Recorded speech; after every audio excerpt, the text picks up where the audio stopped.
अॻूणे वज़ीर आज़म जे principal secretary आज़म Khan cipher खे हिकु सोचियल सम्झियल साज़िश करार ॾेई छॾियो आहे। आज़म ख़ान 164 तहत इस्लामाबाद जे मजिस्ट्रेट जे साम्हूं एतराफ़ी बयान रिकॉर्ड कराए छॾियो आहे।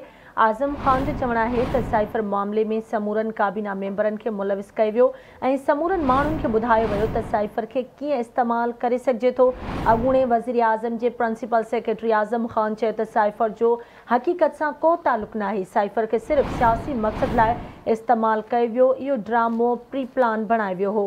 अहम ख़बर मां खे ॾियूं पिया। अॻूणे वज़ीर आज़म जे प्रिंसिपल सेक्रेटरी आज़म ख़ान साइफ़र खे हिकु सोचियल सम्झियल साज़िश करार ॾेई छॾियो आहे।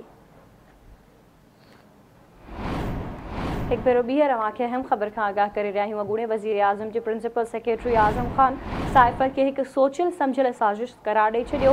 आज़म ख़ान 164 तहत इस्लामाबाद जे मैजिस्ट्रेट जे साम्हूं एतराफ़ी बयान रिकॉर्ड कराए छॾियो। आज़म ख़ान जो चवणु आहे त साइफ़र मामले में समूरनि काबीना मेंबरनि खे मुलवस कयो वियो ऐं समूरनि माण्हुनि खे ॿुधायो वियो त साइफ़र खे कीअं इस्तेमालु करे सघिजे थो।